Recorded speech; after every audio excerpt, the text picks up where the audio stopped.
Welcome to Beyond the Black Letter Law by Prism Chambers, a platform where we demystify legal concepts for you.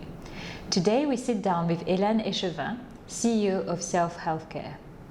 I have rarely met someone who feels so passionate about what she does, and I'm sure that you will enjoy hearing about her leadership journey as much as I did. Hélène, a very warm welcome to our podcast. Thank you. Bonjour, Joanne. So this series is about leadership, and I know that you've been the CEO of Self Healthcare for the past 3 years now. Would you describe your journey as leadership as a natural evolution of your professional career? Natural, I mean, always difficult to say when you say natural, because it was not easy. So sometimes people feel natural, then it's easy. It was not always easy, but the steps came by themselves. So it was not by design, I would say. It was just like you take an assignment, you get fun, you work, it works for you, for your peers, for your bosses, and then you take another one, and it moves up like that, I would say, in a way naturally, but it was not easy. So do you think one is born a leader then, or do you think this is a skill that you have to learn over time and you keep learning? There's so many different leaders, type of leaders. I think there's the charismatic leader, the loud leader, the silent leader. Therefore, I think more than being born as a leader, because so many different people can be leaders, I would say maybe the way we have been raised, more than, I would say, the genetic ability. So when you mean the way you've been raised, do you mean how you were educated? Do you mean your parents instilled that in you? Yes, I think that how you are encouraged, how you are told that things are possible. At school, for some reason, you have chance, you meet people. Maybe one thing I would say that for me, a leader needs to be able to take pressure, and I don't know the answer. Are we born with the ability of taking pressure, or is it by training? Because it could be also by training. You know, some people are trained running and things like that, and sometimes I feel some things that were very difficult for me a few years back, now it's much more easier because I think I'm trained now, or I've been through it. So yeah, one element is the ability of taking pressure and the resilience. Yes.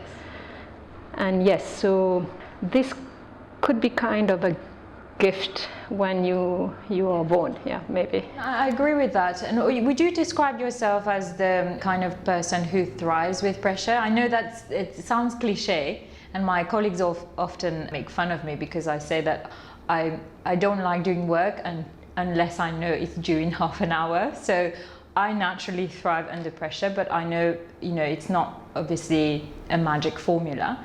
Or do you find it something that is stressful, but you've learned to manage it? I like somehow the pressure. I think I'll look for the pressure, but I think there's a limit. It can be, I would say, counterproductive. For me, it will push me up to the best of my capacity, but obviously, like everyone else, there's a limit where it's the other way around. Yes, but I think there's an adrenaline that you would look for that will come with pressure. Yes. I mean, you're in an industry, when I was reading your bio, I thought, how did you navigate a pandemic? I mean, you were right in the middle of it. I think you took your job in 2019, so literally a few months before. How did you do that? You have no choice. You have no choice. Well, either you run away, or you embrace it, you take it. No, it was not easy. It was not easy because, to be very frank, I had a very little experience of deep healthcare. It was quite a new subject for me. Maybe the good thing is that the pandemic was a new subject for many of us, but yes, the decision, I mean, the first 3 weeks, I was leaving home at 7, I was back at midnight. We had to create a COVID ward without knowing what would happen. Would we be able to open it or not open it? At the end, we opened it like a year after, and we had, without knowing, you say, some people say when you are in the middle of a crisis, you need to anticipate. So I think the thing that what to anticipate, where at that moment, the economy was like zero, and we had to take the decision of investing where everyone else was like holding and things like that.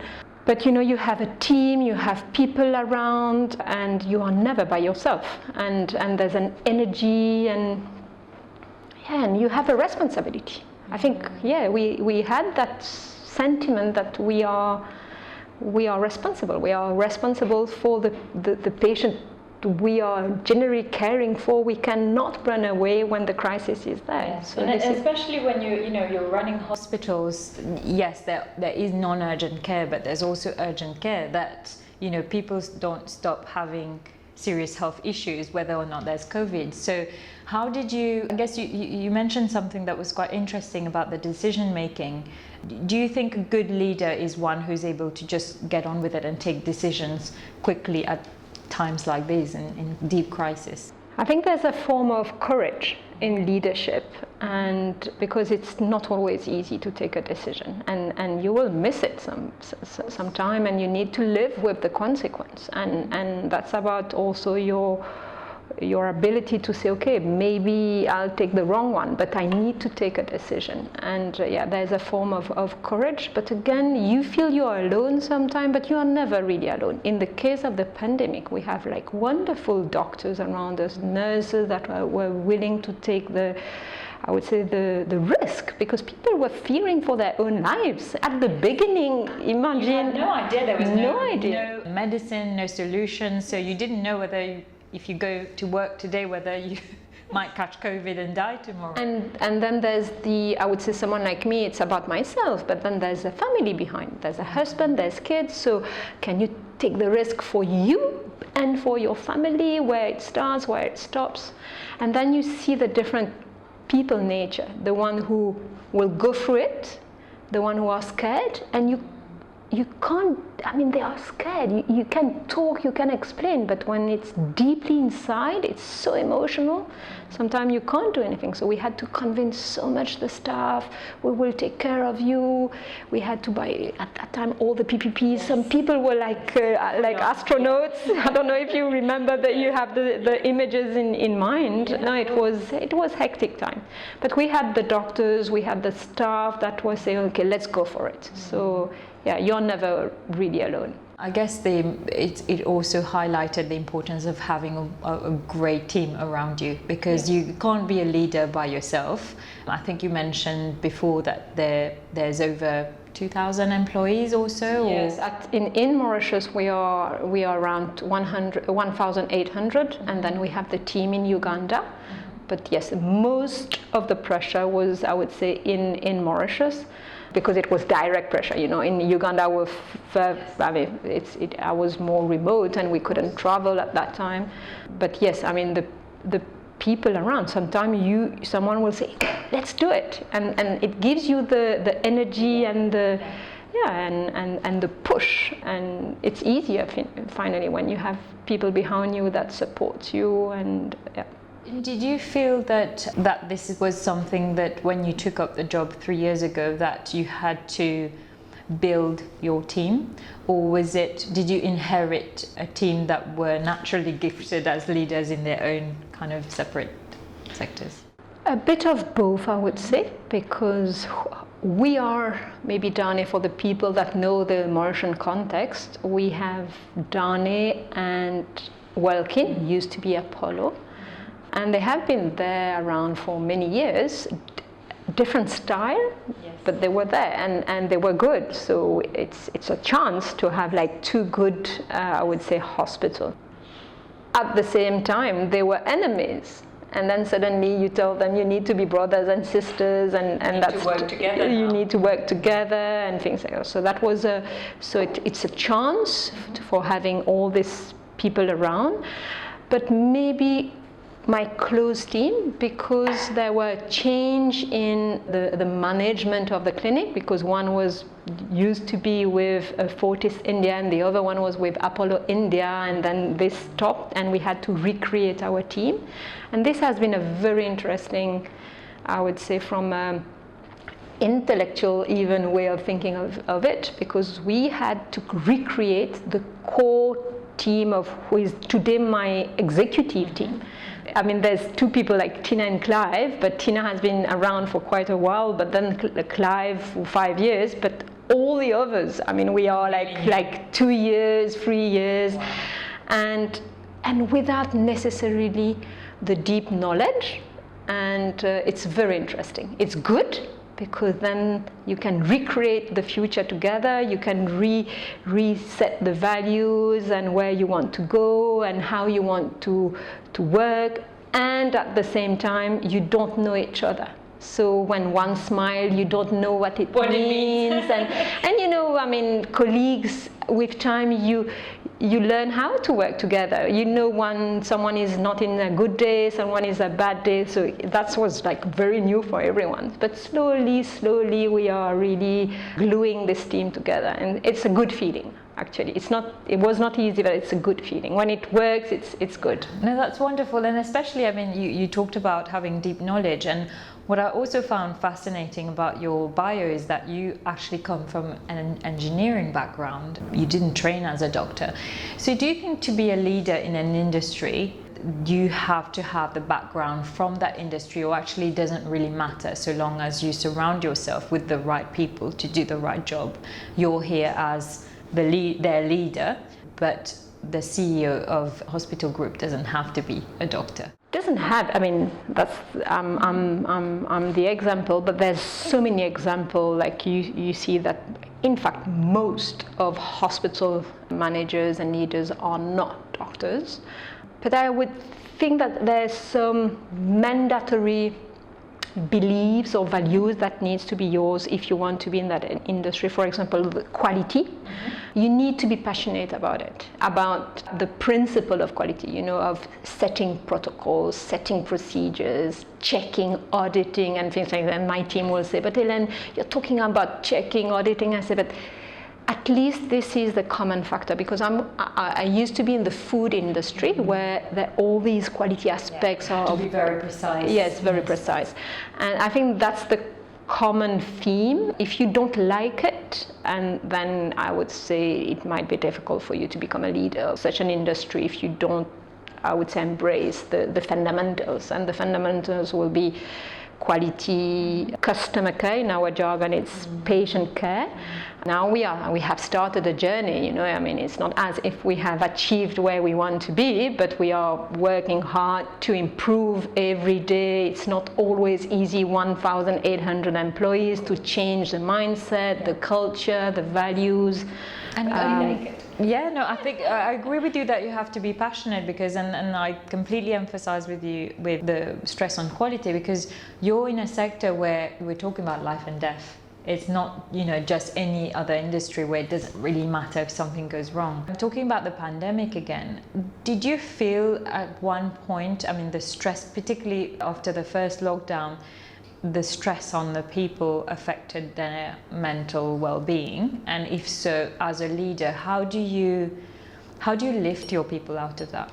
The fear was a factor we had to work on, and then because some people just couldn't make it. I mean, they left because it was too much when everyone else was at home. And I don't say it was easy for others. They had different kind of stress, but so some people left, and so some others had to take over. So that, yes, it has been a very stressful period. Lack of staff, missing people, and things like that. At that time, we had psychologists. Support for the staff, and we are putting in place, like soon in August now, what we call a cellule d'écoute, a counselor for the staff, because on top of the pandemic, I think healthcare also is treating with a lot of emotion. You know, when patient comes to us, they are not coming because they want to come. No one comes to a hospital except to give birth. You told me you have children, yes. So you know the feeling, but the only reason why you would be happy is that reason, even though you'll be a little bit anxious. Mm-hmm. But all the rest, you don't want to be there. So you come with your anxiety, your emotions, and then and our staff every day need to take care of this type of emotional state, and it's not easy because you will be drained by your patient emotions. You're absorbing their Yes. energy to Yes. some extent. Yeah. So it's not always easy, but at the same time, it's such a great sense of purpose. I mean, when it works and when someone leaves, I would say, in a better shape than when that person came in, I mean, there's a really sense of purpose that is difficult to find in any other industry. Yeah, that you really feel that you have actually changed that person's life, or the course of what their life could have taken had they not gotten the right care. And you've described earlier about, you know, your different types of leaders. How would you describe your leadership style? I would say hands-on. Yes, and I'm trying to understand, is it because I had in my career, I've taken new challenge frequently. Even though I spent in my previous employer like 17 years, each time it was like with new challenge. And when you take a new challenge, you need to understand a new concept, a new ecosystem. So you need to read to understand things. So I would say that I'm a learner. I like to understand. I'm passionate. I'm driven as a leader. Yeah, I'm forceful. I'm impatient for the good reason. It's good to be impatient. I would say. How are you hands-on without getting too involved, or without micromanaging? That's the limit, and sometimes have been in some cases in the micromanagement and things like that. But it's about the people around you. How are you, I would say, growing the people with you? How are you trusting your people? And the more you trust, the more you create this contrat de confiance, then you can let go, and also you understand each other. You know, after some time, when you have people where you can really work well with, I mean, you don't have to say things, and things are like, and they know what you expect, and you know your limit, they know their limit, and it works. And it's good to win together. Winning could be winning for a project, for a new process, for a business, and I would say winning together also brings that confidence and that trust. That the risk is micromanaging versus too much of delegation, and I think there's cycles also in any company life. There's cycle in any leader's life. It depends on the maturity of the leader, the maturity of the team below. And in my exco, if you have 10 people reporting to you, maybe with some you will be very remote and let go. With others you will be more, because the timing, the situation, the risks are not the same. So I think it's also this ability to adapt to who you have in front of you, because each relation is different. Each collaboration with your colleague is different, and there's no one fits all. I think it's a one-on-one relation. Yeah. And you also mentioned that obviously at the time of the first lockdown, particularly, that you had a lot of people leaving, and this is a question that I'm seeing across, a phenomena that I'm seeing across all industries. We are experiencing it too in Mauritius, what we call the Great Resignation. Yes. Do you think that's affecting the healthcare industry as well?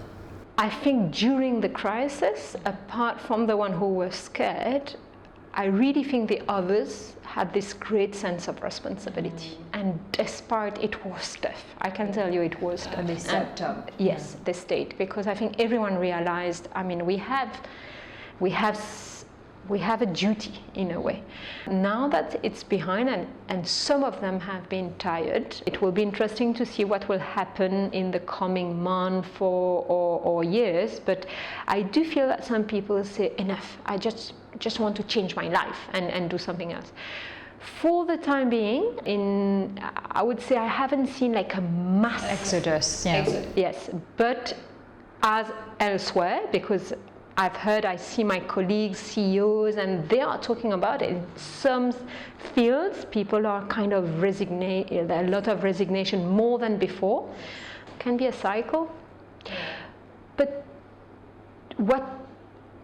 maybe I'm biased, but I feel what we do serve a purpose, therefore maybe it has more meaning to our colleagues in a way. Yeah, I agree with that, and the other leaders I've been discussing with more and more now, you hear that people, yes, of course profit is important, but people want to be driven by purpose now, so they will look at, and I think in the healthcare industry it's kind of an easy answer, because you know that the higher purpose is to have people better lives and help them be in good health. So the purpose is there. But for kind of people who are only now starting their kind of leadership journey, what do you think are the challenges ahead for them? I think the uncertainty, especially these days, I mean for the next 2 to 3 years, then there's Mauritius and the rest of the world, but I think the uncertainty, and as leaders you're bound to take decisions and you don't know exactly so how to take decision in such a, I would say, difficult environment. That will be I would say it's different. It was maybe easier 5 years back, and like these days that's difficult. Yeah, I think that's uncertainty is a challenge for the new leaders. Yes, and you also mentioned that you have a hospital in Uganda as well. How do you lead an organization from afar? How do you make sure that the quality... You have a great CEO in Uganda. There you go, that's your answer. You employ a great CEO and you give him the responsibility. No, I'm joking, but we have a great CEO. I mean, someone like I trust, and we get along well, because this trust element is very important when the investment is far away, because it's your eyes, your ears on the ground. That's particularly when you couldn't travel. Yes, yeah. I think that's the first condition. You have to go there, because there's a limit of what you can do in distance. You need to, well, at least my style, I need to feel the people, I need to feel the place. I always think that as leaders, our job is to connect the dots, and there's dots you don't even know how they came in your head. And I think that by traveling, by going there, it helps. And in our case is also how to support from Mauritius, for example. What can we do so that there's standardization, there's the processes. And, yeah. Again, here, what's the right limit? You don't want to micromanage. I mean, the market is different, the people are different, so they need their liberty, their entrepreneurship within the company. But when you help them with some processes, I think it helps also. But the key is the people. I mean, that's leadership. No, it's about with whom you are working with and how much you can trust them. Our leaders always say that their number one worry is always people. I mean, not worry, but the number one challenge they have on top of their list is always people, whichever industry that you're in. Yes. If you had not a young leader, but someone who is interested in leadership and wants to better themselves and be a good leader, what do you think is more important? Experience or reading about it, learning about it through books? And I'm a doer, so I would tell you there's some things that you can. How many times your parents are, but Joanne, I told you, but yes. Until you go through it, it's difficult to really get it into your, I would say, your guts. So I think there's reading, etc., is great, listening to others, sharing and things like that.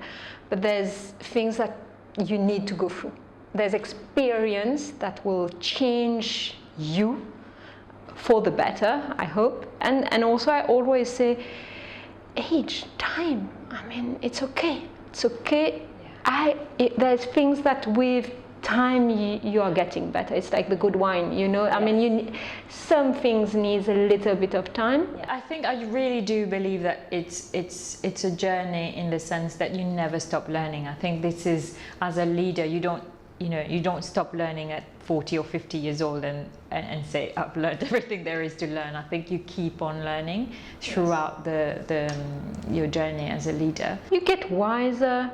Things that would stress you won't stress you anymore. You will be taking time to maybe invest in growing others. I think personally, I mean, it's very personal, but at some point in time in your career, you are thinking a little bit about yourself. That's natural, because you need to prove yourself. You need to prove yourself to yourself first, and then a bit to others, to your peers, and are you legitimate where you are? And when you are across this, then you can help others, and then you're relaxed, and then there's the time for others, and there's a time where it will go to how can I grow others, because I'm okay, I'm okay, I'm legitimate, now I can I can help others to grow. Yes.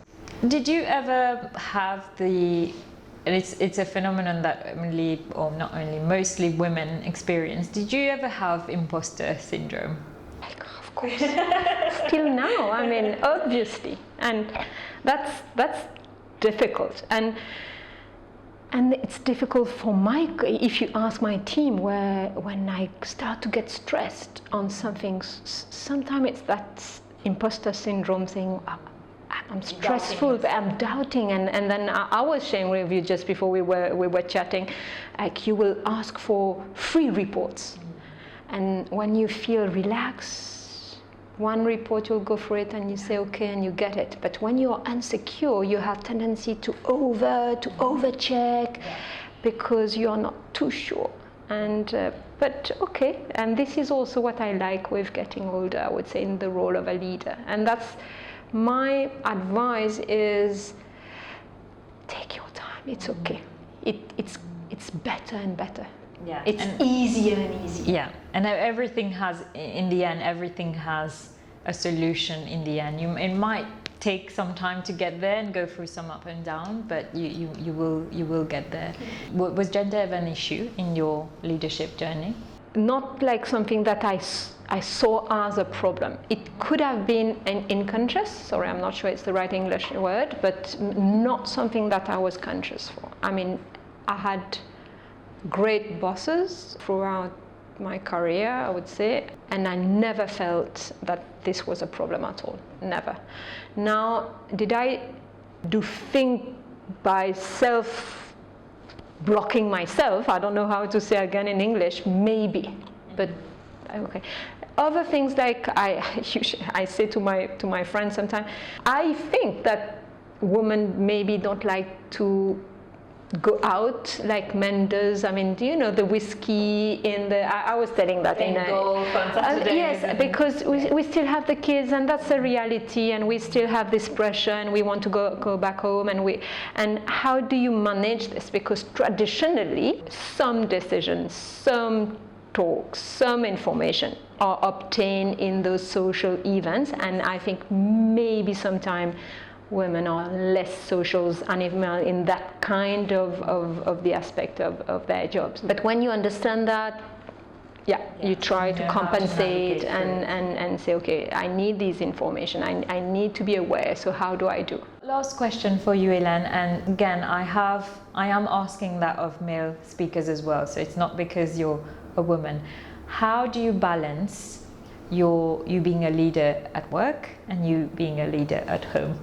My husband is the leader at home. Is it really balanced? I'm not sure it's really balanced. Is it okay that it's not balanced? Is perfection? I don't believe in perfection. I think. Does it fit me? Yes, it fits me. Is it perfect? I'm not sure. So, having said that, I have a great team at home that helps me. When I say team, is where I have a team at work, I have a team at home, and I have invested into it. I remember a conversation with a young colleague. We were like in our 30s. We were chatting, and I remember him telling me, I'm tired, I need to cut the grass, and I told her, but take a gardener. I said, but yeah, it's expensive. I said, but look at it as an investment. I mean, invest now for the future, because if you have the worry of your grass and in the house not being clean, and I always invested into it, because I said, okay, I need to be at peace with this. And when my kids were born, and how to make peace on that front so that I can concentrate on something else. And I was again telling that in another forum, but usually at that time you feel you don't have the same purchasing power, so you tend to try to build your house at the same time you're making your kids. There's the school starting, and you say, I can't. Find the way, because you need to be relaxed at home if you want to concentrate on your work. I really do feel that the quality is so much more important than quantity. So it's not the number of hours you're spending with your children, but what you are doing with this small slot that you have with them, and making sure that is quality time. And I fully agree with you about what you said about investment. I remember when I had my firstborn, and you're sleep deprived, you don't know what to do, you're not sleeping at night, you have to work. And I read this book on this lady who was doing training, how to train babies to sleep at night and stuff. And there's one sentence that she said that stuck with me, and she said, better to have staff than stuff. So if you've got to invest in something, create a support system around you, rather than buying the latest TV or accumulating stuff. And that really stuck with me. Hélène, thank you so much. Any last words for the young leader of tomorrow? Well, thank you first for giving me the opportunity. I really feel that you need a bit of hard work. I also think don't design the future too much. Just enjoy today, enjoy the current project, enjoy this next 6 months, and if it works, then re-enjoy the next 6 months. And for me, I'm scared. Sometimes I hear some people saying, but at this age I want to be there and I want to be there. I'm not sure it's exactly like that. It's enjoy today, do what you have to do it well, put your heart into it, and other good things will come. Create the chance in front of you. So wonderful. And I have to say, I've spoken to 4 or 5 guests so far, and you're by far the most passionate one. And I think maybe it has something to do with the industry you're in, but your passion really shines through. So thank you again. Thank you, and good luck to all the new leaders. Thank you.